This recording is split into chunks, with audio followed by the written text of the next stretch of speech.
ao professor Sabino aí da internet, né? Professor de teologia, mais ligado ao ateísmo, lógico. Então, muitos cristãos ficam aflitos por não conseguirem confrontar certos argumentos dos ateus. O ateísmo é a melhor coisa para ser quando não se tem o conhecimento da palavra de Deus. Porque eu sempre digo que é melhor ser ateu do que crer em qualquer coisa. Até porque se você crê em certas coisas, certas religiões, vai trazer muito embaraço espiritual para a sua vida. Tá? Então as pessoas têm o direito a acreditar em que querem. Eu observo que sempre quando se faz uma pergunta, sempre quando esse professor faz uma pergunta, ele usa a seguinte frase: me responda de acordo com a palavra e não de acordo com o que você crê. Olha, infelizmente, não tem como isso acontecer, porque nós só podemos responder de acordo com a nossa fé, né? Fé é a certeza das coisas que se esperam e convicção dos fatos que não se veem. Então, as nossas respostas têm que ser de acordo com a nossa fé, tá? Nem tudo dá para se responder na letra, né? Até porque olha ao nosso redor, olha como que é formada a Igreja de Cristo. Muita gente nem tem segundo grau. Então Deus não escolheu os sábios para receberem a revelação da sua palavra. Então as pessoas, vocês que se dizem sábios, podem não compreender. Eu sempre falo que o ateu, ele tropeça numa pedra, na pedra que ele não deveria tropeçar. É a primeira pedra, é a pedra da fé. É necessário que aquele que se aproxima de Deus creia que ele exista e que é recompensador dos que o buscam. Creia que ele exista. O ateu é como se fosse um cara perneta que ele tenta que dar o passo sobre uma pedra, né? E essa pedra se chama fé. E aí ele pula com a perninha dele, uma perninha só, em cima da pedra e cai. Ele tá preso no próprio entendimento dele. Ele não consegue ultrapassar uma pedra que é a pedra fundamental, crer. Porque, gente, tudo na Bíblia não tem explicação. A maior parte da Bíblia não tem explicação. Não tudo. Por exemplo, demônios. Você não vê demônios.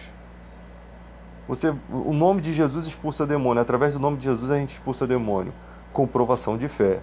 Aí, se você vai expulsar, chega uma pessoa endemoniada, eu tenho que fazer o quê? Eu tenho que chamar a televisão para mostrar que aquela pessoa está endemoniada? Eu tenho que chamar especialistas, os especialistas vão dizer que aquilo ali é um problema mental e tal. Eles sempre pode ser que existam pessoas com problemas mentais, não estou descartando essa possibilidade. Mas existem pessoas que nitidamente estão endemoniadas. Inclusive no Fantástico, anos atrás, mostrou uma mulher que ela falava vários idiomas, com tonalidades de voz totalmente impossível para as cordas vocais dessa pessoa falar, porque as cordas vocais não conseguem moldar aquelas tonalidades. O Fantástico tirou essa matéria, acho que era no Fantástico que passava isso. Nunca mais eu vi isso na internet, tiraram do ar, nunca mais eu vi. Então, e ali eu não vejo os demônios, mas eu acredito que há poder no nome de Jesus, tá? Para curar, para libertar, né? Então, eu não posso provar isso em letra. Eu posso dizer que está escrito, mas eu não tenho como comprovar, até porque cabe a Deus distribuir os ministérios, tá? Cabe a Deus fazer você passar ou não por uma situação assim. Se você é uma pessoa que tem o costume de estar de frente para a igreja, expulsando demônios e tal, você pode até tentar mostrar para essas pessoas, mas elas não vão crer, porque elas tropeçam exatamente nisso. Ficam buscando razões para coisas que não tem como você explicar. Se você, ainda que você mostre para essas pessoas, elas vão dizer, elas vão querer ir para o lado da ciência, elas nunca vão atribuir a Deus o mérito, nunca vai atribuir ao nome de Jesus. Então, infelizmente, nós só podemos responder com fé, porque Deus não nos deu tanto conhecimento teológico como vocês acham que tem, mas Ele simplesmente nos deu as leis dele escritas no nosso coração, cumprindo o que o profeta disse. Então o professor Sabino vem com argumentos, e eu sempre digo, são argumentos muito fracos, tá? Contra a Trindade. O argumento que ele usa contra a Trindade, como que é, o Filho, né, Jesus Cristo, você pode blasfemar contra ele e não contra o Espírito Santo, se eles têm a mesma essência. E eu falei no outro vídeo, simplesmente porque Jesus propôs isso por amor de nós. É o que eu penso, tá? É a minha forma de raciocinar isso. Porque muita gente blasfema contra Jesus. E as pessoas nem sequer tocam no nome do Espírito Santo.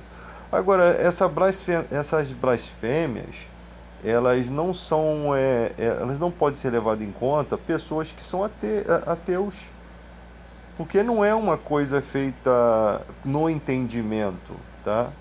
No entendimento. Eu lembro que numa passagem bíblica, duas passagens bíblicas, dois mágicos aceitaram o evangelho e um deles tenta comprar o dom do Espírito Santo. E ali parece ser uma blasfêmia, e o cara pede para que Pedro ore por ele. E ele diz, não, você ore por você mesmo, para ver se Deus te perdoa dessa sua injúria. Eu acho que aquilo ali parece uma blasfêmia, porque o cara realmente ali encontra a verdade, e com essa verdade, ele sabendo dessa verdade, ele tenta utilizar da mesma forma que ele usava os enganos no mundo. Olha, isso daí é você, simplesmente Deus se mostrou para você, você realmente experimentou e viu uma coisa que milhares de pessoas gostariam de receber, e Deus te presenteou com isso. E você faz disso ganho, motivo de ganho. Você acha que o evangelho é motivo de ganho. Isso é terrível, porque, cara, se nem Deus consegue sensibilizar o seu coração, quem vai sensibilizar? Então, um cara desse está completamente perdido, porque você vê pessoas do mal aceitando a Jesus e se tornando boas pessoas, pessoas que tinham a vida toda no crime, que poderiam ganhar muito dinheiro ali, fazendo o errado, mas elas decidiram. Às vezes tem umas que até se colocaram em laços mortais, porque largaram o tráfico e passaram a ser. Lógico que quando você faz isso, os seus inimigos, que você deve ter muitos, tentam acabar com a sua vida. Então, que é prova de fé maior do que essa, em que você deixa uma posição, como Paulo, de perseguidor passa a ser o perseguido, tá? Então, isso daí é a carta, é aquilo que mostra a fé prática. Isso daí é uma informação prática. Os ateus não conseguem entender isso. Não vão conseguir compreender isso. Eles não acham necessidade de serem perdoados, porque aquele que se aproxima da luz é porque quer que Deus limpe os seus pecados. Aquele que foge da luz é que quer continuar vivendo no pecado. É uma outra barreira que o ateu se encontra. Ele quer viver da forma dele. Enquanto o cara que é humilde, ele não, eu quero viver da forma de Deus, porque a forma de Deus é a forma certa de se viver. Tá? Você vê que na Bíblia encontra-se ali, o Pedro encontra-se com, como é que é o nome dele? Acho que é Caleb, não, é Cornélio. Cornélio já era um homem de Deus, já era um homem que orava a Deus. E a sua expressão de fé, de vida, mesmo sem ter o Espírito Santo, chama a atenção de Deus. Tá? Então muita gente que não tem o Espírito Santo tem chamado a atenção de Deus com a sua conduta perante o semelhante, perante seu próximo, né? No trabalho, na escola, como um amigo. Essas condutas, mesmo sem ter Deus, mesmo estando em pecado, você tendo seus pecados, essas condutas chamam a atenção de Deus. Você entrou na essência do amor de Deus. E ali, não que Deus precise disso para poder agir na vida das pessoas. Deus age na vida das pessoas com misericórdia. Porque se não agir, sabe que aquela pessoa vai se perder, que sabe que o mundo jaz no maligno e o maligno vai destruí-lo. Então, nesse contexto, o que você precisa entender?